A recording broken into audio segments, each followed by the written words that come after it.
Hello friends. तो आज सुबह की क्लास में एक बार फिर से आप सभी लोगों का बहुत बहुत स्वागत करते हैं। और दोस्तों, जैसा कि आप सभी को पता है, आपकी लगातार क्लासेस चल रही हैं पर्यावरण अध्ययन की और संस्कृत की। पर्यावरण अध्ययन की क्लास में आप सभी लोगों के लिए SCERT से related important subject wise chapter wise आपको नोट्स प्रोवाइड किए जा रहे हैं। एकदम सिलेक्टेड टॉपिक बाय टॉपिक हम लोग आगे बढ़ रहे हैं।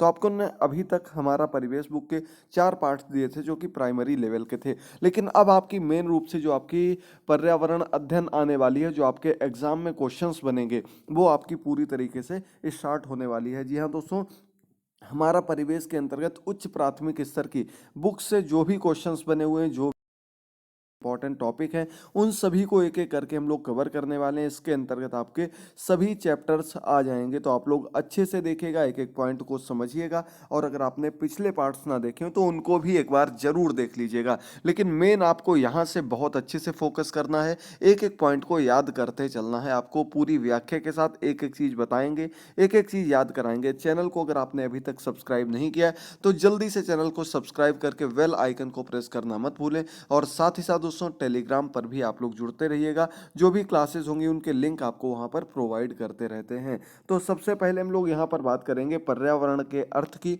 प्राकृतिक संसाधनों की और अपशिष्ट पदार्थों की। जो हमारे पिछले पार्ट्स हुए उनके लिंक नीचे दे देंगे। क्लास के एंड में आप लोग उन क्लासेस को भी जरूर देख लीजिएगा। तो चलिए बढ़ते हम लोग पहले क्वेश्चन से। पहला क्वेश्चन आपके सामने है, पर्यावरण शब्द किन शब्दों से मिलकर बना है। पहला क्वेश्चन आपका पर्यावरण अध्ययन के अंतर्गत यही बनता है, पर्यावरण का अर्थ क्या है। तो दोस्तों, पर्यावरण यानी कि परि प्लस आवरण, हिंदी का संधि विच्छेद है परि प्लस आवरण, इससे मिलकर आपका शब्द बना है पर्यावरण। पर्यावरण का अर्थ क्या होता है? परि का अर्थ होता है चारों ओर, आवरण मतलब घिरा हुआ या ढका हुआ। तो यानी कि इसका अर्थ हो गया चारों ओर से घिरा हुआ, अर्थात जो भी हमारे चारों ओर है, जो भी हमारे आसपास का वातावरण है, उसे हम क्या नाम दे देते हैं? वही हमारा पर्यावरण है, वही हमारा इन्वायरमेंट है, याद रखिएगा। ठीक, इन्वायरमेंट वही है, पर्यावरण वही है, याद रखिएगा। चलिए अगला पॉइंट आपके सामने, पर्यावरण के प्रमुख घटक कौन कौन से हैं। तो दोस्तों, पर्यावरण के सबसे प्रमुख घटक जो होते हैं, एक आपका प्राकृतिक होता है, एक मानवीय होता है। यानी कि एक चीज हमको प्रकृति से प्राप्त होती है उसे हम प्राकृतिक घटक कहते हैं। और उसके अंतर्गत आपके क्या आ जाते हैं? भौतिक घटक, उसको कहते हैं मुख्य रूप से प्राकृतिक। जो आपका हो जाएगा वो भौतिक घटक।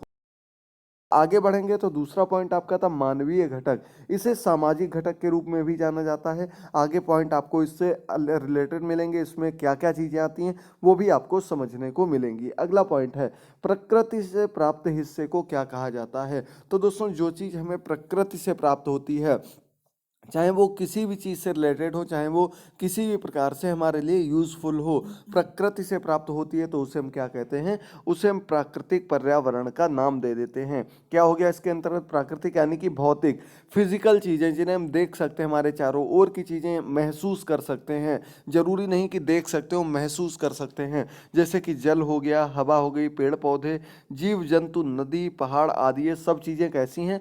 प्राकृतिक पर्यावरण है, यानी कि ये हमको प्रकृति से प्राप्त होती हैं। जल हम स्वयं नहीं बना सकते, ना ही हवा, ना ही पेड़ पौधे, ना ही जीव जंतु, नदी, पहाड़, ये सब कुछ हमें प्रकृति से प्राप्त होती है, आपके भौतिक पर्यावरण के अंतर्गत आ जाते हैं। याद रखिएगा, जीव जंतु भी इसी के अंतर्गत आते हैं। अगला पॉइंट है, प्राकृतिक पर्यावरण के कितने भाग हैं। तो दोस्तों, प्राकृतिक पर्यावरण आपने समझ लिया। अब प्राकृतिक के भी अलग अलग भाग होते हैं। तो कौन कौन से भाग होते हैं प्राकृतिक के? एक आपका इसमें होता है जैविक पर्यावरण, दूसरा आपका होता है अजैविक पर्यावरण। जैविक और अजैविक, ये दो चीजें आपको देखने को मिलेंगी प्राकृतिक पर्यावरण के अंतर्गत। चलिए देखते हैं इनको भी। तो यहाँ पर आपको सबसे पहले बात करेंगे हम लोग अजैविक घटक की। आपने देखा होगा स्थल मंडल, जलमंडल, वायुमंडल, यानी कि जहाँ पर हम लोग रहते हैं पृथ्वी, इसे हम क्या कहते हैं? स्थल मंडल कहते हैं।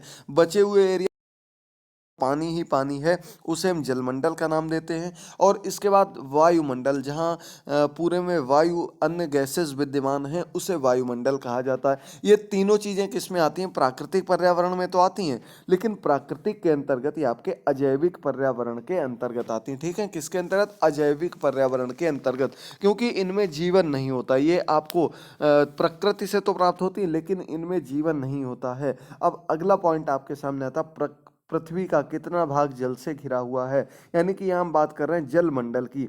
तो जल मंडल के कुल भाग की बात की जाए तो लगभग 71% ऐसे बता दें, या फिर 3/4 भाग, यानी कि सिर्फ हम लोग 1/4 भाग में रहते हैं। 3/4 भाग में पृथ्वी पर क्या है, जल है। इसीलिए इसको किस नाम से जाना जाता है, ब्लू प्लेनेट के नाम से जाना जाता है, नीला ग्रह के नाम से जाना जाता है। क्योंकि जब भी कहीं बाहर से अंतरिक्ष से पृथ्वी को देखा जाता तो इसका रंग कैसा दिखाई देता है, नीले रंग की दिखाई देती है। इस पर विद्यमान 3/4 पानी की वजह से, जल की वजह से ये हमें नीली दिखाई जाती है। इसी वजह से इसको हम ब्लू प्लेनेट का नाम देते हैं, याद रखिएगा। चलिए बढ़ते हैं अगले पॉइंट पर। तो यहाँ तक आपका क्लियर हो गया। अब अगला पॉइंट है, प्राकृतिक पर्यावरण की सहायता से मनुष्य द्वारा निर्मित वस्तुएं क्या किसका हिस्सा हैं। तो प्राकृतिक पर्यावरण आप समझ गए। अब लेकिन इसमें प्राकृतिक पर्यावरण में आपके जीव जंतु आ गए, जीवों में आपका मनुष्य आ गया। अब मनुष्य में क्या आ गया, मनुष्य जिन चीज़ों का निर्माण करता है, मनुष्य द्वारा निर्मित वस्तुएं जो हैं वो किसके अंतर्गत आती हैं, तो वो आपके मानवीय पर्यावरण के अंतर्गत आती हैं। ठीक है दोस्तों, सामाजिक पर्यावरण के अंतर्गत आती हैं, जो कि समाज के निर्माण में मदद करती हैं। यानी कि मनुष्य तो पहले भी रहते थे, लेकिन पहले कैसे रहते थे, पहले उन्हें किसी भी समाज में रहने का, कहीं भी रहने का कोई भी ज्ञान नहीं था। लेकिन धीरे धीरे डेवलपमेंट हुआ, उनकी बुद्धि का विकास हुआ, उनका शारीरिक मानसिक विकास हुआ, और उन्होंने मानवीय पर्यावरण के रूप में चीज़ों को निर्मित करना सीख लिया। सड़क बनाई, घर बनाए, साइकिल बनाई, कार, वायुयान, मकान और सब कुछ, मतलब मानव निर्मित चीज़ों का निर्माण किया और अपने आप को डेवलप किया। मोबाइल बनाए, कंप्यूटर बनाए, और आज के इस मोबाइल युग में आपने देखा होगा कि दोबारा से अन्य चीज़ों पर, अब तो इतना तक हो गया कि मनुष्य दूसरे ग्रहों पर जीवन खोज रहा है, दूसरे ग्रहों पर जाने की कोशिश कर रहा है। तो ये सब चीज़ें क्या है, ये सब कुछ आपका मानवीय पर्यावरण है। अगला पॉइंट, जो अपना भोजन स्वयं बनाते हैं उन्हें क्या कहते हैं। अच्छा क्वेश्चन है।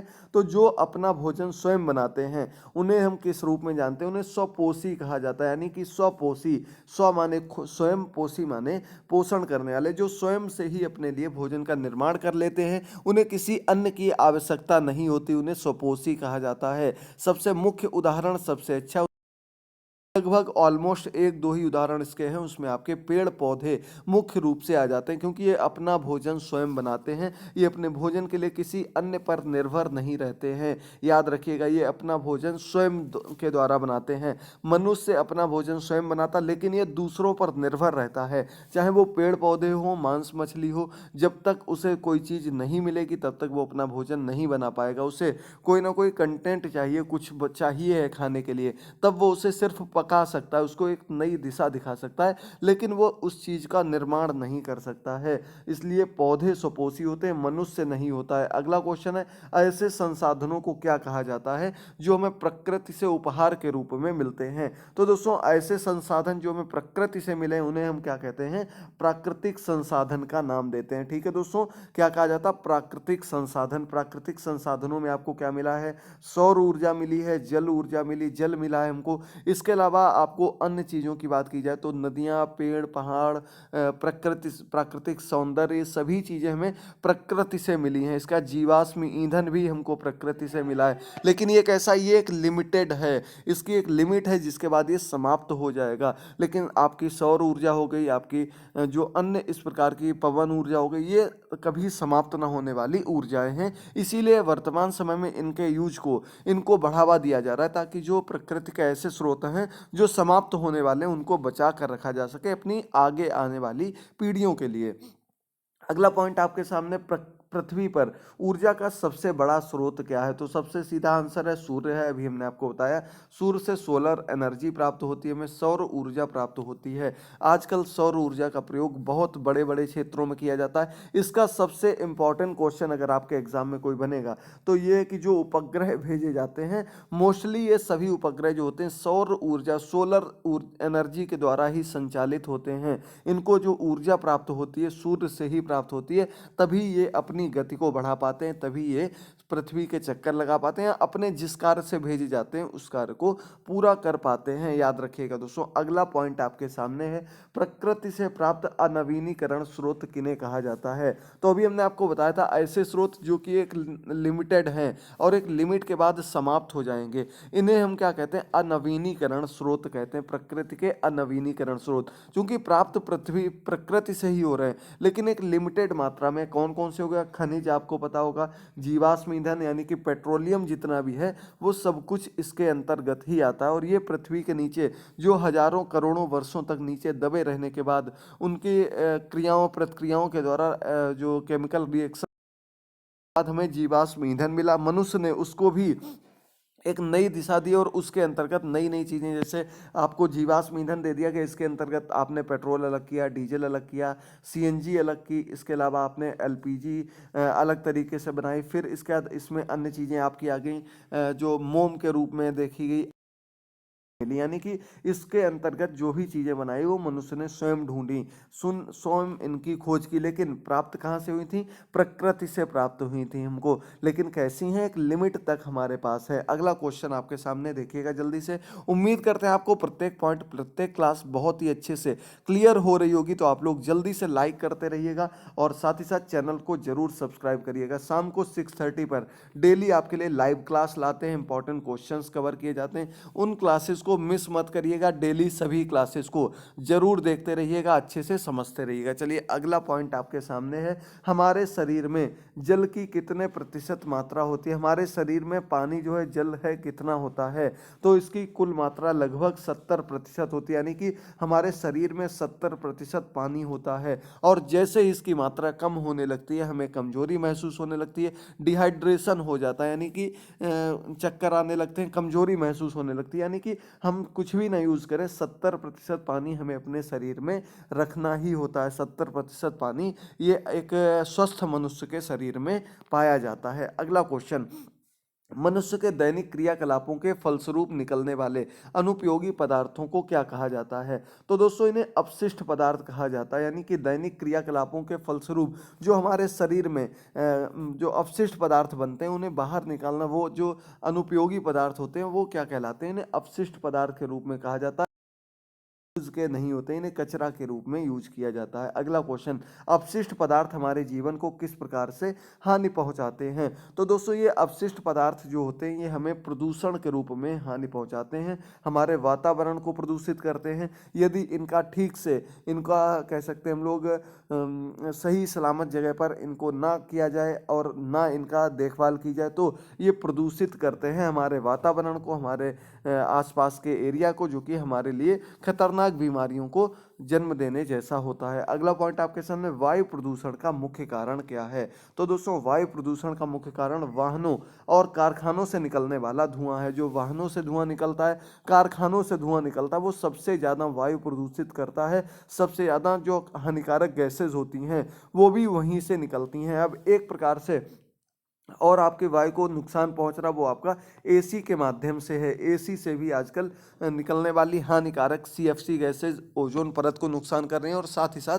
हमारे वायुमंडल को भी, हमारी वायु को भी नुकसान पहुंचा रही हैं, क्योंकि इसमें इन सभी चीज़ों में कार्बन की मात्रा होती है। अगला पॉइंट आपके सामने बहुत ही इंपॉर्टेंट क्वेश्चन है, सबसे सिलेक्टेड क्वेश्चन माना जाता है आपका यूपी टेट सुपर टेट का, भोपाल गैस त्रासदी की घटना कब हुई। तो दोस्तों आपको पता होगा भोपाल गैस ट्रेजेडी के बारे में, ये एक बहुत ही खतरनाक, बहुत ही ज़्यादा विस्मय करने वाली घटना थी। ये आपके दिसंबर 1984 में हुई थी। अगर डेट की बात की जाए तो 2 दिसंबर से लेकर के 2 दिसंबर की रात से लेकर के 3 दिसंबर की रात तक ये आपकी 1984 में एक फैक्ट्री से गैस का रिसाव हो गया था, खतरनाक गैस का रिसाव हो गया था। इससे बहुत से लोगों की जान चली गई थी और बहुत से लोग अभी भी उससे जूझ रहे हैं, क्योंकि ये एक प्रकार की कह सकते हैं हम लोग न्यूक्लियर से थोड़ी अलग हटा दी जाए, लेकिन उसी प्रकार से बिल्कुल नुकसान पहुंचाने वाली गैस थी। चलिए इसके बारे में बात कर लेते हैं कि क्या घटना हुई थी। अगला क्वेश्चन है, भोपाल गैस त्रासदी में किस गैस का रिसाव होने की घटना घटित हुई थी। चलिए समझ लेते हैं यहाँ पर। तो यहाँ पर देख सकते हैं आप लोग, यूनियन कार्बाइड पेस्टिसाइड फैक्ट्री थी, एक पेस्टिसाइड्स की फैक्ट्री थी। इसमें मेथिल आइसोसाइनाइट गैस का रिसाव हो गया था। इसे मिक गैस का नाम भी देते हैं, याद रखिएगा दोस्तों, मिक गैस का रिसाव हुआ था। यूनियन कार्बाइड की फैक्ट्री थी। दिसंबर 1984, 2-3 दिसंबर 1984 की बात है। और इस गैस के रिसाव से वहाँ की पूरे भोपाल की जो गैस है, भोपाल का वायुमंडल है, वहाँ पर मिक गैस फैल गई थी, जिससे लोग बेहोश होने लगे थे, गिरने लगे थे और उनकी मृत्यु होने लगी थी। चलिए अगला पॉइंट बढ़ते हैं। एस्बेस्टस रसायन का प्रयोग क्यों किया जाता है? तो दोस्तों एस्बेस्टस रसायन जो होता है ये घर की छतों व दरवाजों के निर्माण में इसका प्रयोग किया जाता है और इससे भी बीमारी होती है। एस्बेस्टस से कौन सी बीमारी होती है? तो एस्बेस्टस की अधिकता से, यदि ये हमारे शरीर में पहुंच जाता है, इसकी अधिकता से एस्बेस्टोसिस रोग हो जाता है। कौन सा एस्बेस्टोसिस रोग हो जाता है? एस्बेस्टस की अधिकता से, याद रखिएगा, एकदम इंपॉर्टेंट ये चीजें आपको जब यूपी टेट कोई पढ़ाएगा, सुपर टेट कोई पढ़ाएगा, आप लोग देखिएगा सेम टू सेम यही चीजें आपको पढ़ाई जाएंगी। इसलिए SCERT से एकदम सिलेक्टेड टॉपिक, सिलेक्टेड चीज आपको पढ़ा रहे हैं, जरूर देखिएगा। इन सभी की PDF आपको हमारी मोबाइल ऐप सफलता मंत्र पर अपलोड की गई है। आप लोग सभी सुपर टेट की PDF ले सकते हैं। एक चीज और है दोस्तों आप सभी लोगों के लिए कि सुपर टेट का कोर्स लेने पर वो पूरा कोर्स आपका यूपी टेट में भी 100% मदद करेगा। उसके लिए कोई आपको अलग से कोर्स लेने की जरूरत नहीं होगी। तो यदि आप लोग कोर्स लेना चाहते हैं, काफी लोग कोर्स ले भी चुके हैं, तो जरूर लीजिएगा। और 1-2 लोगों ने गलती कर दी है, कूपन यूज नहीं किया। तो दोस्तों कूपन यूज ना करने से आपका ही नुकसान है, आपके फायदे के लिए ही कह रहे हैं। 150 रुपए आपको और डिस्काउंट मिल जाएगा। 799 में पूरा आपको कोर्स मिल जाएगा सुपर टेट का। और आगे जितने भी नोट्स प्रोवाइड करेंगे सब कुछ उसी में ऐड करते रहेंगे और बिल्कुल फ्री में आपको अपलोड करते रहेंगे। किसी को अगर कोई प्रॉब्लम आती है तो वो भी आप लोग शेयर कर सकते हैं मोबाइल ऐप पर, ताकि उसे रिजॉल्व कराया जा सके। सब कुछ आपके लिए ही प्रोवाइड कर रहे हैं, कम से कम, सबसे कम से कम रेट में सब कुछ आपको प्रोवाइड कर रहे हैं। चूंकि मोबाइल ऐप है, उसको बनवाने में खर्च आया है, उसको उसके लिए फीस देनी पड़ती है मंथली तौर पर, इस वजह से आपसे चार्जेस लिए जा रहे हैं। आपके सपोर्ट में सब कुछ करने के लिए तैयार हैं। अगर आपको व्हाट्सएप के थ्रू नोट चाहिए तो आप लोग संपर्क कर सकते हैं। कमेंट बॉक्स में कमेंट करके जरूर बताइएगा। लिंक नीचे डिस्क्रिप्शन बॉक्स, कमेंट बॉक्स में दिए गए, डायरेक्टली आप लोग ऐप पर जाकर के कोर्सेज को ले सकते हैं। अगला क्वेश्चन, एस्बेस्टोसिस रोग किस अंग को प्रभावित करता है? तो दोस्तों ये फेफड़ों को, श्वसन क्रिया को प्रभावित करता है। सांस लेने में दिक्कत होने लगती है, श्वसन क्रिया से संबंधित बीमारी है एस्बेस्टोसिस। एस्बेस्टस के कारण फैलने वाली बीमारी होती है। अगला क्वेश्चन, पारा हमारे किन अंगों को प्रभावित करता है? पारा बहुत महत्वपूर्ण क्वेश्चन है, यहां से क्वेश्चन यूपी टेट में कम से कम 5 बार आ चुका है। तंत्रिका तंत्र, पाचन तंत्र, फेफड़े और गुर्दों को कौन प्रभावित करता है? पारा प्रभावित करता है, याद रखिएगा। चलिए अगला क्वेश्चन सबसे इंपॉर्टेंट है। जापान में 1950 में पारा ग्रसित मछलियां खाने से कौन सा रोग फैल गया था?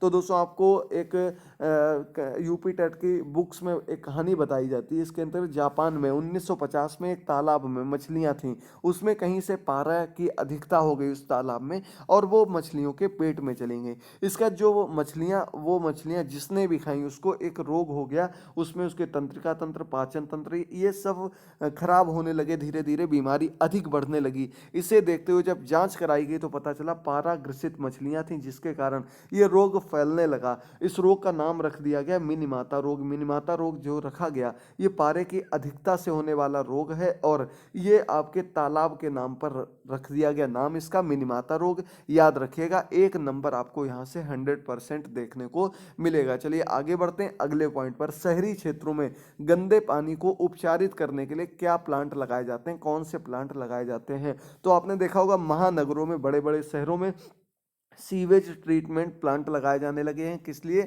जो भी हमारे घरों का गंदा पानी है, नाली का पानी है, इन सभी को दोबारा से उपचारित करने के लिए, गंदगी को एक जगह एकत्रित करने के लिए, ताकि पूरे में गंदगी ना रहे, इसकी वजह से सीवेज ट्रीटमेंट प्लांट चलाए जा रहे हैं, प्लांट लगाए जा रहे हैं। अगला पॉइंट आपके सामने, ग्रामीण क्षेत्रों में अपशिष्ट जल को उपचारित करने के लिए क्या किया जाता है? तो दोस्तों इसके लिए सोकपिट बनवाए जाते हैं। क्या बनवाए जाते हैं? सोकपिट, सोखता जिनको कहा जाता है। ये आपको गड्ढे खुदवाकर जमीन के नीचे बनवाए जाते हैं, जो कि आपके जो अपशिष्ट पदार्थ हैं उनको पूरे में फैलने से रोकते हैं। एक जगह पर बंद रखकर ढके हुए एकत्रित किया जा सकता है, इसलिए बनाए जाते हैं ताकि कोई भी अपशिष्ट पदार्थों से बीमारी ना फैल सके। तो यहाँ तक सबको क्लियर होगा। क्लास पसंद आती हो तो दोस्तों लाइक जरूर करते रहिएगा। और अगला और आज का अंतिम क्वेश्चन देख लीजिएगा। कचरे का प्रबंधन हेतु कौन सा नियम अपनाया जाता है? इसे 4R नियम कहते हैं। बहुत बार क्वेश्चन आया है। एक तो हम क्या करते हैं, कचरे का प्रबंधन कैसे करते हैं? रिफ्यूज करते हैं यानी कि उसे हटा देते हैं। रिड्यूस यानी कि घटा देते हैं। रीयूज यानी कि दोबारा यूज कर सकते हैं। रिसाइकिल यानी कि दोबारा से उसको डेवलप कर सकते हैं, दोबारा से रिसाइकिल करके उसे दोबारा यूज में ला सकते हैं। तो ये दोस्तों 4R की थ्योरी है अपशिष्ट पदार्थों और कचरे के प्रबंधन के लिए। याद रखिएगा, 1 नंबर आपको दे दिया जाएगा और आपको सिर्फ क्या पूछा जाएगा कि 4R की सही फुल फॉर्म क्या है, इसके अंतर्गत क्या क्या आते हैं। और यहाँ पर सिर्फ आपको एक चीज़ हटा दी जाती है, रिड्यूस की जगह पर अन्य कोई नाम आपको देखने को मिल जाएगा। वहीं से आप लोग कंफ्यूज हो जाते हैं और यही गलती कर देते हैं हर बार। हमेशा याद रखिएगा, जितना भी पढ़ा रहे हैं एकदम सिलेक्टेड 100% वाला पढ़ा रहे हैं। और काफ़ी लोगों की जॉब्स भी लग चुकी है, 68,500 में, 69,000 में। आप लोगों को किसी दिन उनका प्रोवाइड कराएंगे, उनको जो एक्सपीरियंसेस हैं वो भी जरूर शेयर करेंगे। तो आप लोग अपना सपोर्ट बनाए रखिए, क्लासेस को देखते रहिए। मिलते हैं अगली क्लास में, जो भी हमारे पर्सनल एक्सपीरियंसेस हैं वो भी आपको बताते रहेंगे। चलिए मिलते हैं अगली क्लास में, तब तक के लिए डेली क्लासेस को देखते रहिए। शाम को 6:30 की लाइव क्लास से जुड़िएगा। मोबाइल ऐप का लिंक दिया गया, या प्ले स्टोर पर जाकर के सफलता मंत्र ऐप इंस्टॉल करिएगा। स्टोर्स में जाकर के आपको ऑप्शन मिलेगा सुपर टेट कोर्स का, उस कोर्स को जरूर खरीद लीजिएगा। आपके लिए बहुत ही ज़्यादा हेल्पफुल होने वाला है। मिलते हैं अगली क्लास में, तब तक के लिए थैंक यू दोस्तों, गुड बाय, टेक केयर।